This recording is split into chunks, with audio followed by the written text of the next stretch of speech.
بسم اللہ الرحمن الرحیم۔ السلام علیکم۔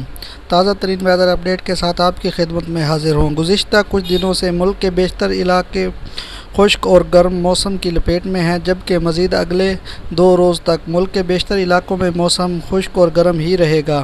اس وقت مانسون کی نم آلود ہوائیں ملک کے بالائی علاقوں پر گہرے بادلوں کی شکل میں موجود ہیں، مگر شدت کم ہونے کی وجہ سے ان بادلوں سے کوئی خاطر خواہ بارش کی امید نہیں۔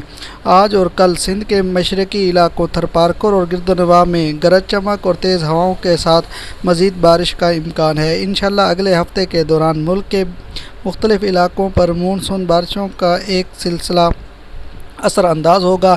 20 سے 23 ستمبر کے دوران پنجاب، خیبر پختونخوا اور کشمیر کے مختلف علاقوں میں تیز ہواؤں اور گرج چمک کے ساتھ کہیں ہلکی تو کہیں موسلا دھار بارش کا امکان ہے، جبکہ 22 سے 25 ستمبر کے دوران سندھ میں بھی کہیں کہیں گرج چمک اور تیز ہواؤں کے ساتھ بارش کے امکانات موجود ہیں۔ اگلے ہفتے کے دوران بلوچستان کے مختلف علاقوں میں بھی گرج چمک اور تیز ہواؤں کے ساتھ 1 یا 2 مرتبہ اچھی بارش کے امکانات موجود ہیں۔ یہ تھی اب تک کی اپڈیٹ۔ اجازت دیجیے۔ اللہ حافظ۔